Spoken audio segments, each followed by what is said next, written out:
Hi, and welcome to episode 56 of Finding Your Way Through Therapy. And this is episode 6 on YouTube. So don't forget to go see that if you're listening to the podcast. And if you're watching it on YouTube, go on my podcast at episode 56. I'm bringing back a guest. And obviously, you wouldn't be able to tell because you didn't see her on episode 8. But on episode 8, Lisa Dennis came in and we talked about the psychology of wrestling. And it was interesting because we've known each other for a long time and we love talking about wrestling, but we love even more talking about our spirituality. So Lisa, I just want to welcome you Yeah, again. thank you. Yeah, happy to be back. Thank you for having me back. And you told me about the wig. Tell everyone about the wig because I think it's a great, both of us being cancers. It's a great. Cancer season, baby. Yeah, it's the Cancer new moon. And, I thought it was fitting. I knew we would talk a little bit about manifestation tonight. So I thought we would give some of the undersea Cancer vibes tonight for the look. And for all your Gen Z listeners, I hope it's giving. I hope it's giving. And it's a nice blue wig that we for those of you listening on the podcast. Before we start, I know we're going to go into spirituality, just based on our last conversation on episode 8. For those of you who want to go back, you can go ahead and do so. I couldn't wear it because of the earbuds, but just wanted to show you my 1997 hat of the Heart Foundation, just to throw it a little bit out there. I did not know you're going to throw that kind of shade at me, or I would have brought some HBK merch to the pod tonight. Well, that's why I didn't tell you. Thank you. Yeah, thank you. Hey, we'll just be friends. That's not a work. That's actual heat for me at the top of the spirituality pod. Good for you. That's perfect. Hey, you know what? I got to start off with a little heat. That's how you get people to like you eventually. So for those of you who don't know you, Lisa, how about you describe yourself or tell me a little bit more about yourself? Yeah. So by day, I am a strategist for a large national financial institution. But kind of like my side gig is as a long time, and I'm talking many decades, tarot reader. So I'm well versed in tarot card reading, particularly as it pertains to kind of high level soul connections. So people who might identify as things like soulmates or karmic partners or twin flames. That's a hot button in the spiritual community right now. I know, don't come for me. But I also have spent the last few years really reading and diving into law of assumption and law of attraction. And it has even influenced, not just my spiritual practices, but myself as a tarot reader, kind of understanding how individuals around us reflect back to us the state of the subconscious mind. So that's kind of where my woo-woo kind of spirituality side resides, right? Is in kind of that spiritual advisory space, perhaps, much like somebody like such as yourself might be doing Reiki or providing energy work. I like to think of what I provide as insights into the subconscious. That's kind of how I've come to understand the archetypes of tarot.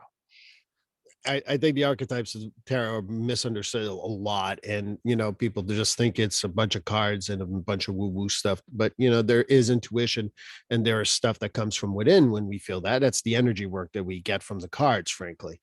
But you mentioned one of the things that you talked about is the law of attraction. And a lot of people from maybe our generation, the Gen Z population, not so much, but the Gen Xers, we remember The Secret. Oh, for sure. Because Oprah Winfrey talked about it, so we had to know about it. But how about we talk a little bit about that law of attraction to start off with, because that's a good basis to go into the laws as assumptions and the quantum leaps that we're going to make from there. Yeah, for sure. So you bring up The Secret. I think a lot of people come to the law of attraction via something like The Secret and the teachings of, say, Abraham Hicks, right? Which I think a lot of people from our generation are super familiar with Esther Hicks, who channels kind of a collection that's a collective of entities known as Abraham. And Esther Hicks and Abraham Hicks, the general kind of feel is that you're looking for a vibrational feeling, a free, and if you can think about it even more so, kind of this idea that everything around us, and there's some science to this, right, is vibrating at a certain frequency, right? So what we're looking to do is become kind of a vibrational match to that thing that we're after. That's kind of the boiled down bit of Abraham Hicks, that you kind of have what they refer to as this vortex of kind of desires, right? These things that are existing in an energetic state, and kind of your goal is to align your vibration to that vibration, and kind of, and allow this.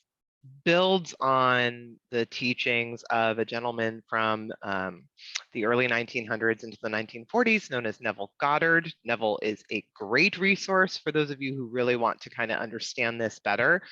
If trigger warning, if you have religious trauma, Neville will be very difficult to get into at first. You will need, especially if you have Judeo-Christian or Catholic trauma or guilt, you'll need to kind of peel that back a little, because there's a lot of allegory with Neville to the Bible and kind of how the Bible is codified language. So you need to kind of Right. get through some of that, right? But Neville too is talking about this idea that there's a living in kind of an end state, a feeling of that thing that you want, a feeling like you already have that thing that you want, and that feeling again brings about that kind of vibration.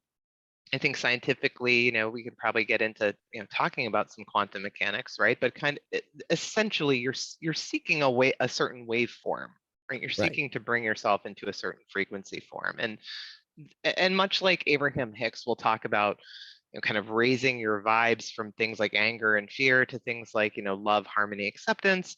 Neville's kind of talking about that same idea of bringing the self to a point where you're really feeling into who that person that has that thing is. So that's kind of the best primer I think I can give on law of attraction, is that we're attracting to us constantly with whatever vibrational state we're kind of currently putting out. And we're doing it all the time from kind of a subconscious reality. That the conscious mind, you probably would know better than I do, is having how many thoughts a You day? you have anywhere from 60,000 to 82,000 thoughts in a day. Something to the effect of about 85% of them are repetitive, and no, I'm sorry, 85% of them are negative and 90% are repetitive. So I think if we're thinking like in that type of context, right? What's really interesting to me is that the subconscious brain, it doesn't know reality from non-reality. And if you challenge me on that with somebody who is an LMHC sitting right here with me, I would say, if you have PTSD and you hear a door slam in your house, it's going to trigger your fight or flight, like a saber-toothed tiger is coming for you. The subconscious mind, the thing triggering the sympathetic nervous system, has zero idea. It doesn't Right. know. That's the same subconscious mind that is running the programming. It's the engine room running the programming when you're thinking about what you're putting out there. Think about how many repetitive thoughts you don't even realize that you're having, and some of the self narrative that you are telling yourself is just based on repetition. It's a deeply dug neuro pathway, right? So it's kind of this idea that this thing is always going, it's always kind of manifesting outwardly into the world, and yet until you bring focus and awareness to the thing, right? Like it's just doing that on autopilot. And Right. there are ways and techniques to help you make that work for you. Right. And for those of you who don't understand a little bit of what Lisa was talking about, if you heard the roar of a saber-toothed tiger 20,000 years ago, you would automatically think fight or flight, because that's what you do with saber-toothed tigers 20,000 years ago. Nowadays, if you have a trauma with a door closing, fight or flight, it's the same exact thing. It's the same trigger. It's the same response. I like to talk about the midbrain when I talk about that. And the midbrain doesn't go into thought process. It goes into what I got to do to keep myself alive right now. And so I think that when you think about the laws of assumption, there's a lot of it that's also attached to trauma, Oh, in for my sure. opinion. No, for And sure. and I think that that's where a little bit of where you wanted to go, I'm assuming. But I wanted to simplify it a little bit, because I know that from my perspective, it's sometimes difficult to understand why, I get triggered by. I always try to use something like a chair. I try to use things that don't trigger people, trigger warnings for those who are affected by chairs, I guess. But at the end of the day, it's realizing that it's not something that we necessarily control. It's our midbrain, because there is no superhighway to the upper brain or cerebral cortex. And our assumption at that point is I'm in danger. Yeah. So I think what's most interesting about the law of assumption, and I suppose to really get here, we'll need to talk a little bit about what Neville Goddard refers to as everyone is you pushed out. This is kind of um, the heart of his teachings. Now, there's a whole bunch of different ways that we can interpret this. So, this is kind of like a pick your flavor, choose your own adventure in interpretation here. You could think of this. I think this boils down into two different ways that are, at least for me, scientifically make the most sense. Right. You can interpret this as you are experiencing, this is going to get real Buddhist for a second, bear with me. You're experiencing a relative reality. It's almost like you're in a pocket, if you will, as you experience relative reality. I'm the only one who experiences my reality the way that I do. And you could probably think of the inverse of that is like you never see yourself the way other people do, right? So like you exist in a completely different reality in someone else's head than you do in your own, right? So maybe there's a little bit of evidence towards it if you can approach the quandary that way. Um, Ultimate reality is this idea that everything that's ever going to happen has already happened, right? It's a very kind of multiverse theory that there's infinite versions of me, and whether or not I had cereal for breakfast or didn't, right? When that decision point happened, those two realities just kind of went happily off in their own The butterfly dimension. effect for some people would say. Absolutely, right? So you could interpret everyone as you pushed out as I'm experiencing a very small pocket of relative reality. Ergo, if you can think about this, and Dolores Cannon is another name that I'll drop here as somebody who speaks a lot about this type of material. Dolores Cannon suggests that you're the actor, director, screenwriter of your own play, and that you're forever changing the narrative to suit the lessons that you're here to learn. Ergo, all of the other actors are following your script, right? So you could think of it this way.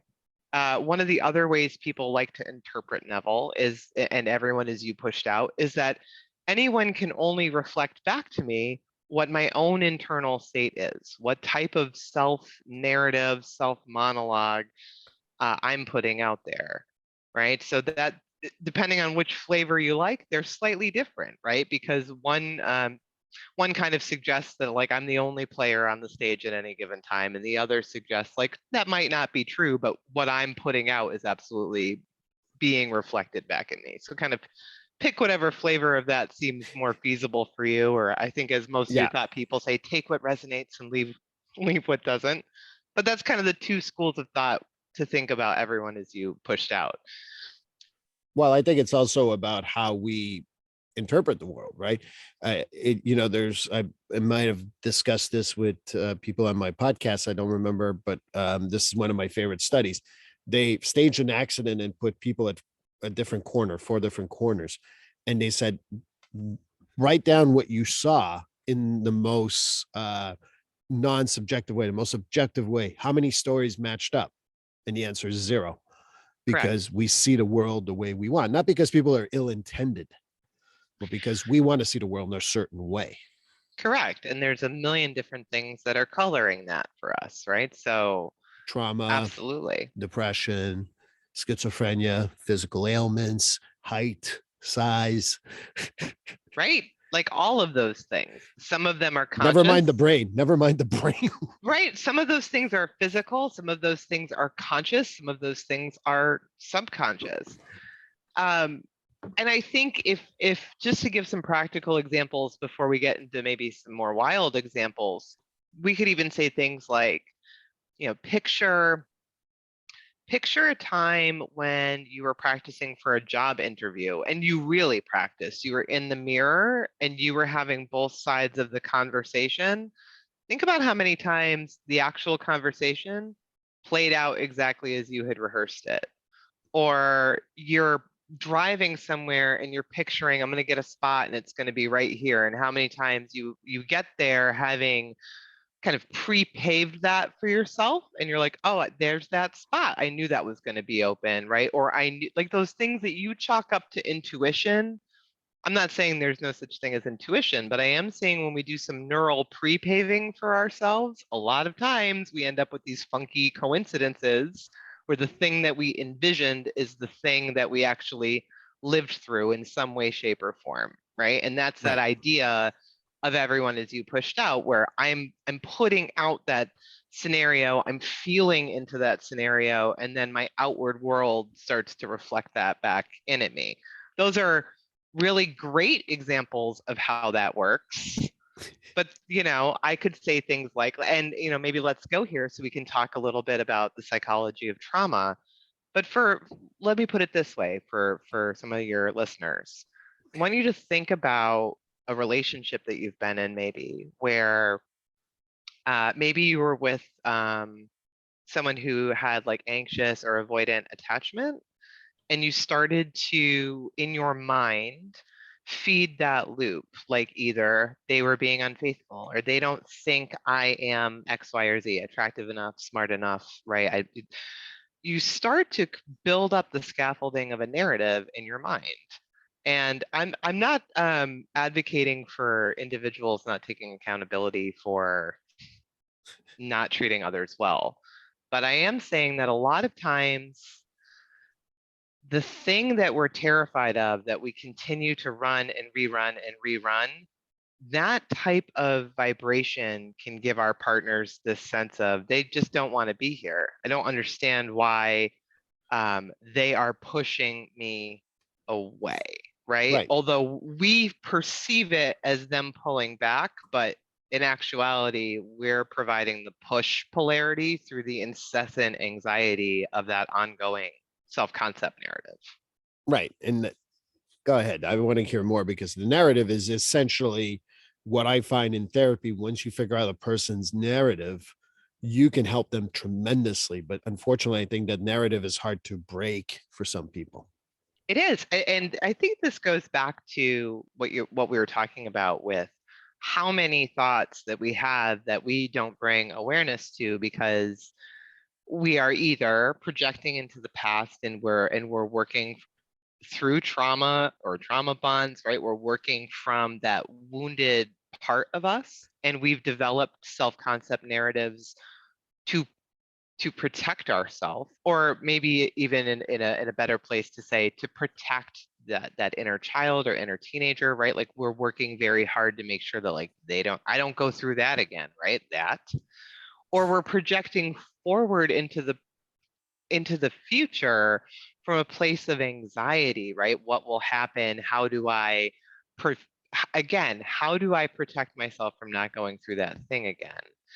And we do things like write ourselves small, or we say that we don't have worthiness for things, right? Or we tell ourselves constantly like I keep going through this same pattern. This is just my luck. This is how things are for me. And it's almost like we just keep digging that neural pathway deeper and deeper and deeper. um, and when you start to think about actively manifesting, which let's talk about that scientifically for what it is. It's actively accessing the quantum field, right? Actively seeking a reality that exists where the thing you want or the person you want to be or whatever that reality is, seeking that in the quantum field. To do that correctly, you have to starve out that neural pathway that you've been digging for God knows how long. Right. And I'll give you my analogy of neural pathways before you go on. I'd rather talk about like a super highway. So you created, like, if you have a trauma in your life, XYZ trauma, and I don't want to trigger anyone. What you've done is you've taken that highway. It was dirt at the beginning, but now it's nice and shiny. There's cement. You put some asphalt on it. It's now 7 lanes wide on both sides, and it's communicating effectively on both sides. So I don't talk about deepness, but rather like that super highway that you've really freaking taken care of. Because if you lose that narrative, what the fuck's left with you? But anyway, go ahead. I want to continue hearing. This is a great analogy though, because what do you actually have to do, right? You have to, one, be in the present moment. So the second you start to go down that well paved, well maintained road, which is think of it like water. It's the path of least resistance, right? It's where you're going to move to because you know what it is, you know where it goes, and it's almost like driving home unconsciously, right? Where you're just like, oh, like, all right, 20 exits went by. Where was I, right? That's the way you're going to move down that road of current self narrative. Right. To bring yourself to the present and say, hey, wait a minute, wait a minute. I don't actually think that. I don't actually think that. I don't actually need to believe that's what's going to happen. I don't actually need to project into that place. If you can come back even with simple self concept recurrent narrative like I'm worthy and I'm loved and I'm enough, and you start to work that self concept lane, it is nothing.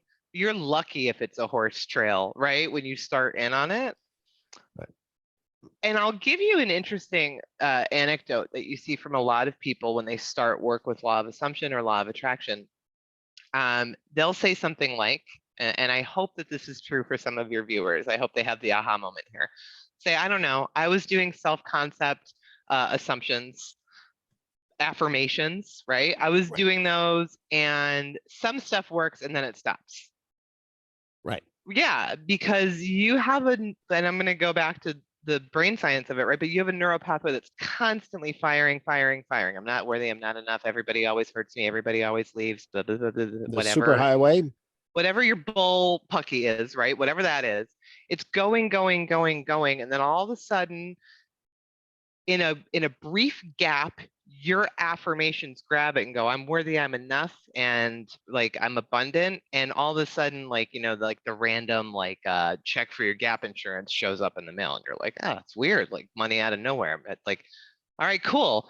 I'm abundant, I'm abundant, I'm abundant. And then nothing happens. And it's like, yeah, because you have years of this other thing firing off. Like it's not the path for the weak-willed. Like bringing yourself to the present moment constantly and redirecting this other thing that goes without your direction is incredibly difficult and disciplined in the same way daily meditation is, right? In the same way that like reconnecting through breath work is, it's a practice and a process. Right. And the spirituality and mental health, I kind of have that conversation with a whole lot of people because, yeah, it took a while to get there.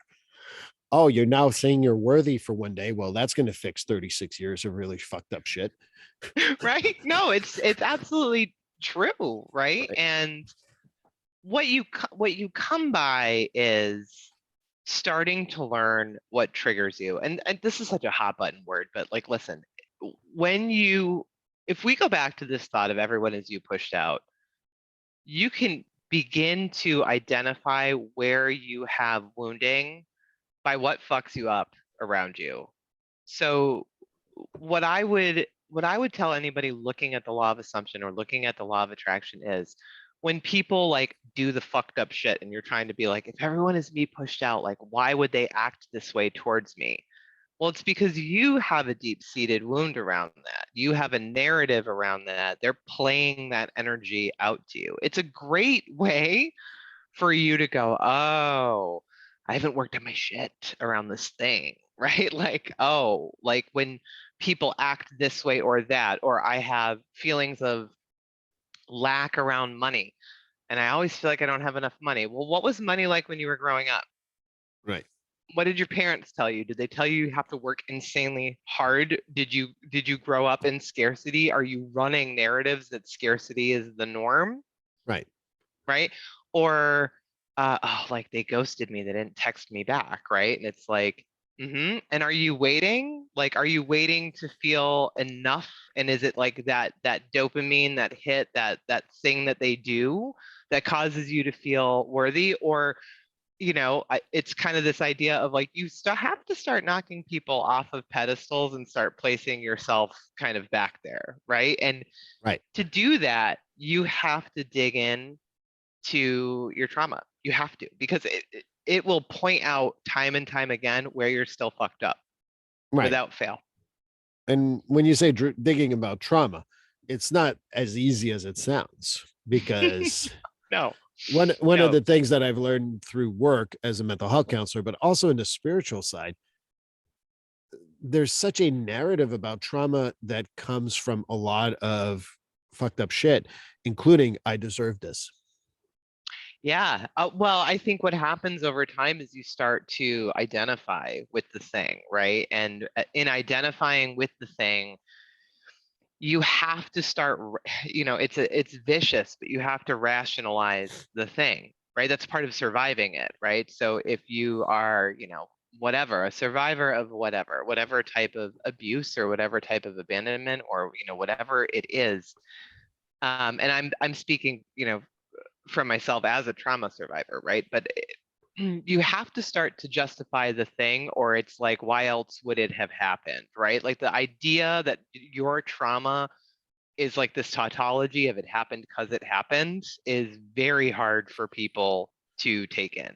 Right. Because especially after a long time where you've started to identify with whatever that is, right? It becomes part of the identity, and then we have to say like, well, I must have deserved it because whatever, I was a bad kid, I was a bad lover, I was a right, like I wasn't giving enough, I didn't do enough. I wasn't And paying attention, whatever. yeah, it's that's part of our survival response, right? And again, if you pay close attention to the what is it that you're saying, I deserve it because it's like the inverse of what you should be working on, right? I deserved it because I wasn't paying close enough attention. No, people weren't paying enough attention to you, Right. right? It's very Darvo, right? But it's like, it's very very much so, right? And so the interesting idea, I think, in the spiritual community and in the new thought community is, is time a construct? Is all time now? I like to think that if the present moment is kind of the only true moment of time that we experience, we could then say that when you slow down enough to say, and I'll just stay on that theme for a second, uh, that inner child of me who says, I must have deserved it, I didn't pay enough attention, Right. right? When I start to reparent that part of myself with saying like, no, nobody paid enough attention to you. What do you want to say? Right. Right? Like that type of, and it sounds I think that's hard work for people to go back and say, okay, like you weren't heard, I will listen now. That's very shamanic journeying, right? But it's like, I will listen now. When you listen now, past you gets reparented with current use empathy, current use toolkit. You're providing that space and love and support. The interesting thing is that you change the vibrational state of future you just Right. through that, healing process. And, you start to do things like not operate out of fear or desperation. And when we talk about manifestation in general, that's super important. Our own ongoing self narrative is super important, and giving things like acceptance, allowance, forgiveness, and I'm talking about in at the self, right? In at the self, because your being is only that, your being, and not this whole vessel, right? But like what you actually are is only concerned with now. It is a moment by moment process. Right. And I think that the problem is, I think when you have trauma, you're either in the past or in the future. So basically, when you're talking to someone, you're not like, I've done this for a few weeks, the therapy thing. I'm getting good at it. Um, what I found with a lot of clients that I've had is that they're waiting for me sometimes when they've been through trauma, they're either waiting for me to fuck up and do the same trauma they received, or, oh, he's just setting me up for the future and hurting me. And I work hard on telling people, like, if you just live in the moment, just pay attention to what I'm saying in the moment, you'll see that I have no intention of the past or the future. I'm here in the moment. And that is such a hard thing to do. And I know it's a Buddhist thing to do, to also think about, we only have this moment. But at the end of the day, I think that what struggles we are is our emotional states is rarely the moment, but something that has been conjured up from the past or worry about the future. Yeah, and it pulls us from, the very thing. I don't care what manner of teaching you ascribe to, right? The I think most major, world religions, spiritual masters would tell you that, the being, the soul, the spirit, it's a vessel solely concerned with love. Love is, and I'm talking unconditional love, I'm not talking romantic love. Right. It's a feeling that exists out of the current moment, Right. whether you're reflecting that inward in love for the self, whether you're reflecting it outward towards your children, your fellow man, a beautiful day, right? Right. That moment of connecting to the entire vibrational field around you, it is a very present moment. It doesn't exist anywhere else, right? You know, I was just watching Ram Dass, right? It's very be here now, right?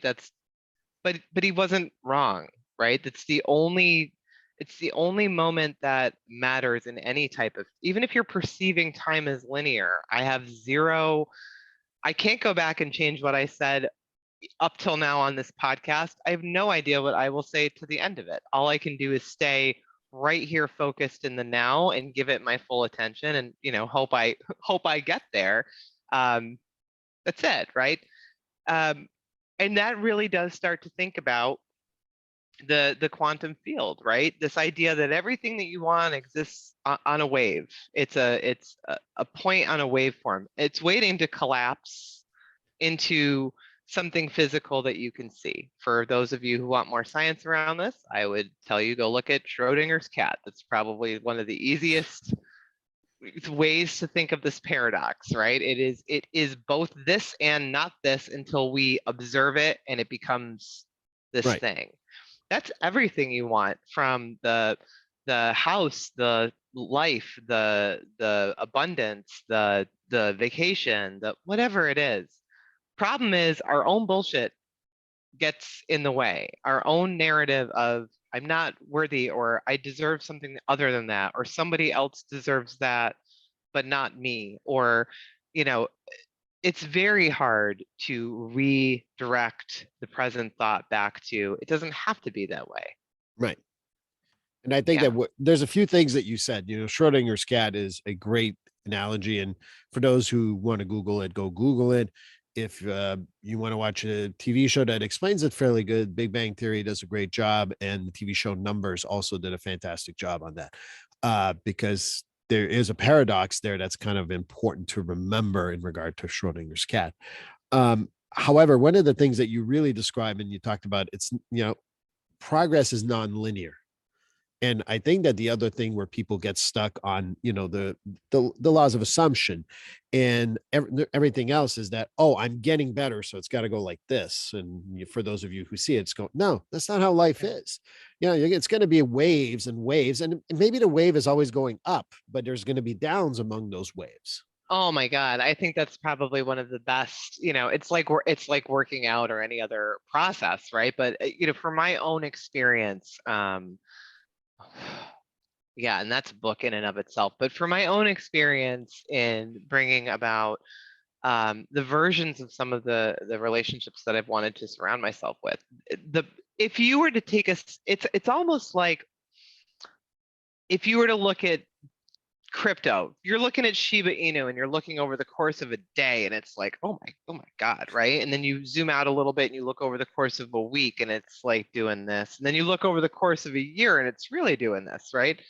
Sometimes you have to take a step back. I like to, and I use, just because it's just for me, I use a secure notes app on my phone, but I like to do the letter technique where I write a diary entry. And so I will actually do this tonight as part of the new moon tonight in Cancer, because I am a Cancer. I will do a technique tonight where I write a diary entry. I will write it from New Year's Eve 6 months from now. I will write it as if everything I wanted came true, right? So I might actually include some stuff from earlier in the year that actually happened, right? To kind of set my mind and set myself in that stage of rolling on. And then I will write from June to December what happened. Right. And I'll keep my eye focused on the things that I want to experience. I keep those. And what I find fascinating is when I go back to look at those, like, is there stuff that didn't happen? Yeah, for sure. Right? Like, absolutely. what I find amazing is if I'm true to repeating those narratives to myself for the next 6 months till I actually get to New Year's Eve, how much of it I will actually experience in the day-to-day world. Is it perfect? No, but when I go back and look at those things, I'm always kind of gobsmacked by the like, shit, I wrote that, and like either it or something very akin to it occurred. But I think Oh, that and there's your spirit animal right there. that's Uh, Bumps right there. That's my buddy. but I think that that's the other part too, is that, we talk about what you're doing is fantastic. And I encourage people to do that. I mean, this is going to be out, uh, you know, it's coming out at the beginning of July. So I hope people take that idea that you just talked about and Do it put it. every new moon. Yeah. Yeah. Hey, I aim for the small wins. You've known me long enough for that. I go for that small win before I go get the big one. But I think that it's also kind of like where we got to be in life, is that we want things to be the way we, predictability to be perfect, or uh, everything that's going to go up is a linear process. I think that when you think about, physics, you think about, the spiritual life, you think about even what Neville Goddard talks about. There's no such thing as perfections, and we need to start worrying about more about how we can control our own narrative and not worry so much about the perfection of it. I think that you know, not to jump to too many authors tonight, but I think that The Alchemist gets into this quite a bit. And here's where I would say, boy, the catch-22 of being human is, right? Because I don't always think we're crystal clear on what we want, right? Where I don't think we're always crystal clear on what we're actually asking the universe for. Or maybe to put it more succinctly, sometimes I think we start to go down the path of like, oh shit, if I got what I want, then like that's going to change my environment in a way that's going to make me really uncomfortable. Right. So our energy has like an ebb and flow. And so we see that ebb and flow right in the physical world. Paulo Coelho gets into this in The Alchemist when he says, when you want something with all of your heart, the universe conspires to make it so, right? Right. Well, that seems like a really simple thing to say, but how many times are we actually all in? And like, I'm the worst offender, right? Like, how many times are we actually 150% all in? And, if you're like, why does it all wobble? Like, why does my progress to the thing wobble? Well, because your conviction wobbles, because your authentic belief wobbles, your fear that when you get the thing, it's either going to be it's going to be for your reader, for your listeners who are tarot savvy, I'm going to have the tower moment, right? Everything's going to shake down to the foundation to give me the thing that I just went through. One of these I wanted for forever to move my environment, and I set about telling myself that I didn't know how it was going to happen, but that I would get there. Yeah, I got there, but it shook everything I had pretty much down to the rubble to get there, to the point where like I was having a nervous breakdown like every week. On the other side of that, I am exactly where I asked to be this time last year. But was the progress very wobbly to get there, and did it do exactly what I thought and shake me down to the rubble? Yep. Yep. Yeah. And But I that's the think process. it's also about how we, one of the things that I talk about when people like have these wishes for the future, a day, a month, a year, 5 years, whatever the case may be, it does not matter what it is. It can't be on a material side per se. And what I mean by that is like you wanted to change your environment. It didn't say in a bigger house, didn't say in a smaller house, didn't say in the middle of Boston or in the middle of the North Dakota. Didn't really matter in that way. But what you manifested is not a material process. And I think that when you say people don't know what they want, I think that people don't know how to express non-material needs. Well, I think people get caught up, and so we'll go back around to Neville Goddard, right? But I think people get caught up on the how. And Neville suggests that the universe has an Occam's razor approach, right? All the time. The quantum field has an Occam's razor approach. So he describes what he calls the bridge of incidents, which is to us seemingly randomized events that in hindsight you could look back and say led you to the thing. Human beings tend to get real caught up in that. We want our fingers in the how, right? We really want our fingers in the how. We want to dictate the how. What's wild when you get into reading some of Neville's material and people who gave testimonials, kind of based on his teachings, are people who would say things like, I didn't know I had whatever a great uncle in Russia who died and left me his estate. There's no way I never heard of that guy, right? Or I think one of my favorites is a woman who ended up with like no car and she was about to have no house and no job, and she ran into somebody from high school, basically kind of telling him her sob story. He had lunch with their mutual friend from high school. That guy was like a multi-millionaire at the time in 1930s New York, heard about this. He had had a huge crush on her in high school, was like, oh my God, she's not doing well. And he set her up with a trust fund out of the Mhm. blue.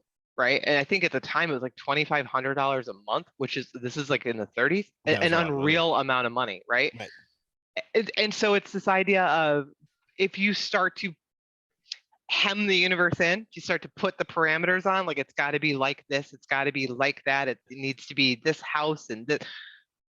It's not that it won't happen, but like think of how many other twists, turns, can't go this way, can't go that way, because you're dictating the how. And every time you dictate the how, if we're going back to the quantum field, that vibrational field where things need to collapse into an observable event, every time you put another parameter on the how, let's say there were 10 to the 10th power ways you could have gotten there with an open field where you said, I don't care, it just needs just this, the end. I just want the end and I don't care how. There's 10 to the 10-fold ways that it can get there.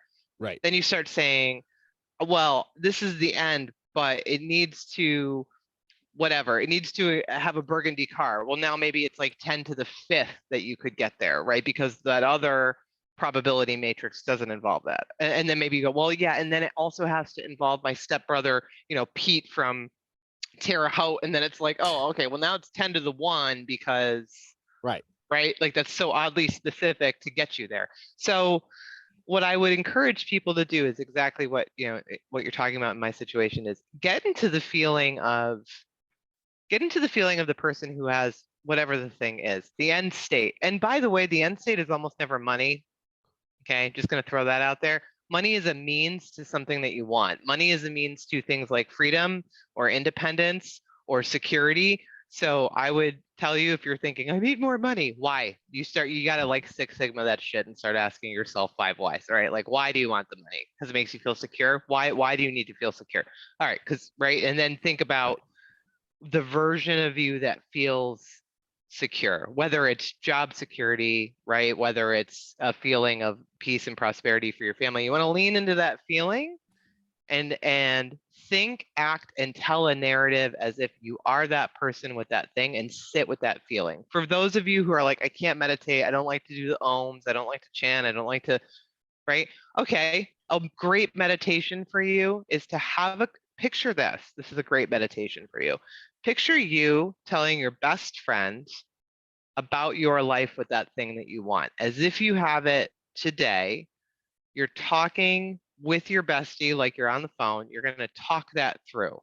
You don't necessarily need to say how, but you're going to need to say things like, I love the house that we're in. It's perfect. I wake up every morning. I have my coffee in the kitchen. I feel so relaxed, right? Like it's got a beautiful view. I feel content here.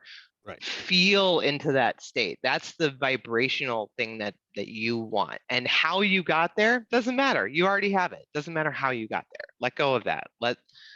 Let the physics do it for you. Let go. Well, feeling that state is so important too. And I think that I like those words that you put, feel in that state, because one of the things that you've known me long enough, one of my hardest thing, my first language is French.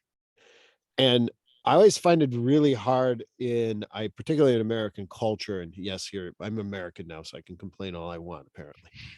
Uh, when I tell people I love them, to me, it's not like a weird love like what people think about in other ways. I say this to my clients all the time. I mean, there's no word for like in French. There's nothing. Right. So for me, love is just I love someone. I And guess you could say like je kiffe, right? I guess that's as close as you might get, right? But like you're that's right. and I think You that use it adore for everything or M for everything. Absolutely. and I've learned that for me, one of the things that really plays into the narrative, the feel in the state, is that I end up talking to people and I go, okay, I can't say love because it's going to be misinterpreted. And I'm not talking only about clients, I'm talking about people day to day. And until I have that, like, listen, I don't have a word for like in French, and I don't know how the hell to say like. I mean, it's the stupidest word in the world, in my opinion, in that way. So I think that once I feel that state, and I just say it like, and I've said to my clients many times, I love them. And yes, for those of you who think that's weird, I don't give a shit. Um, I think that what I've learned is that it also helps heal when you're using the right words with people. But doesn't, I mean, this is very Americanized, I think, right? Like I think we're sold from a very this is social programming on my social engineering, I think. We're sold a bill of goods around love from an early age in the States, right? That love is only romantic love. And if there's one thing that, from everything that I've read, from amazing channelings to amazing interpretations of spiritual books, it's that love is what you are. Period. End of story. At the end of you Right. came from it when you came here. You're going back to it when you leave here, right? Like you're here for the good time, not for the long time, right? And what you actually are is is a being of endless love that is essentially recording data for a Right. much larger system. You are just a small piece of that system experiencing data for a short period of time. And when you go back, you will bring it lovingly back to whatever you want to call it, God, source, the universe, or whatever you want to call it. We're sold a romanticized bill of goods around love. And I think that's on, and me personally, I'm soapboxing. I think it's on purpose to distract us from the idea that, like there should be a huge campaign right now on earth to just normalize doing things like telling your friends that you love them, telling like I have two coworkers that I absolutely say love you to when I hang up casual conversations with, because we've been coworkers for 5 years and I think of them as friends and I love them. I would be heartbroken if anything happened to them. We need to get better at just recognizing the fact that, like, what if everybody actually is us pushed out? And what if the only way to actually capitalize that on a way that makes sense and is humanitarian is to recognize that, like, unconditional love doesn't mean don't have boundaries. Unconditional love doesn't No. mean let people treat you like shit. Unconditional love means that you're operating from a place where you've got your best interests at heart first and foremost, and then after you're done filling that cup, you blossom into service for others from that universal love, right? That doesn't mean don't fill your own cup first, by the way. Especially if you're out there listening and you identify as an empath, fuck that. This first, then that.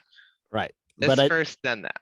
but I think that that's kind of where I wanted to go with that thought process of love, because love is not, when you're thinking about assumptions and you're thinking about neurology and all that, if you don't distribute love, so to speak, how the hell are you going to get anywhere in life? And to me, on a spiritual standpoint, I'd rather say I love my clients and get whatever people get a little freaked out. I kind of explain it for those who freak out, then have to worry about, like, if the word's going to be misinterpreted and stuff like that, because if you give out love you will receive love. And that's kind of like the spiritual process and the spiritual practice that I take on a day-to-day basis. You talk about your friends. I've got friends that I've loved for years. I have clients that I love. I have colleagues that I love. And I think that once you kind of like have that notion of love, you can only attract that love, when you talk about the concept of what you attract back to in the law of That's right. attraction. That's right. And for those who want more scientific proof, and his name is going to escape me. He's a Japanese He's a Japanese scientist who did experiments with water and water holding data and the crystalline structures that would build up in water that were exposed to vibrational work, meaning people either thinking, experiencing, or speaking words of affection, love, acceptance over water. And then people who were doing things like you're a piece of worthless shit over water. And what he would do is freeze those two samples and look at the crystalline structures of what the data did. It's reproducible. You could do it if you had a microscope and a freezer. You could absolutely do this experiment. The water that holds that data of the vibrational state of I love you makes beautiful symmetrical crystalline structures. They look very much like sacred geometry. And the water that has that vibration of like, yeah, you are worthless, right? Has very asymmetrical, fractured. We would say it's not artistically palatable to us, right? It doesn't sit well with us, like our sense of aesthetics. So there's there's plenty of studies with plants around this, but I would probably suggest that because plants and humans are so much water, you know. And the beauty of doing a podcast is I can go on Google while you're talking, and his name is Masahu Emoti. That is correct. Thank you for that, keeping me honest. There is Give credit where credit is due. Very important to me. you need to look at for those on your listener base who are like, I'm interested in that. Please go look at the study that he did, and do look at the structures. I think you can find pictures. He had a bunch of Buddhist monks pray over moving water coming under a bridge, and that water in particular looked incredible as far as crystalline structure goes. And you may be saying to yourself, does this law of assumption, it will lead you down the pathway of like, is that how prayer works? Yes. Is it how faith healing works? Yes. Is that how the placebo effect works? Yes. Right. So there's a lot of science and, to some respect, pseudoscience that will dovetail here. I think what I'd like for your listeners to really think about is, if you want to create those narratives for the things that you want and the person that you want to be, you will need to go do the trauma work, because it will continue to resurface and it will continue to sabotage all of your good intentions. You need to figure out what makes you a triggered bitch, and then go deal with it. And for me personally, that's been the journey of, I'd say, the last 2 years. I think I was upfront with this on the wrestling podcast, but I've been in therapy for a long time. That has been the focus of my therapy, is like, where the fuck do I keep getting triggered? Because those are the pieces of me I need to dig really deep with and validate, and learn to recognize so that they don't derail me from the inner work, the spiritual work that I'm doing, and the things that I want to experience as a spiritual person. And I think that with trauma work, there's a few things I want to mention, because when we talk about the spirituality of it, trauma is stored in a certain way in our brain. And if you really work on your trauma, you can change the way it's stored. And I tell people that, and they're like, you're crazy. And I've done it. And certainly give shout out to my therapist, Joe, who's helped me tremendously with that. You can change how you store it. Doesn't mean that the memory is not like it's the same memory, but you can change how you store it so that you can live through it and actually be okay with the process of it. Number one. Number two, I think that with trauma, one of the things that we need to work on as a community in general, I don't get to tell, hey, Lisa, this is not trauma, but that is. And you don't get to say, hey, Steve, this is trauma and this is not. Trauma is trauma, and we're not there to judge it. And I think that on a spiritual standpoint, when we talk about everything that we've talked about, the hardest part is that a lot of people like, well, I wasn't a refugee stuck in a truck in Texas, therefore my trauma is not valid. No, it's not about validity. It's about what it did to you and how you're going to store and how you're going to process it. And I think there's a lot of people who struggle with that. And so losing that, and then I think me and you have had a private conversation about this. Once we lose our trauma, do we lose our identity, which is even more deep? And yes, to a certain extent, right? I mean, you're going to rebuild a lot of yourself from scratch.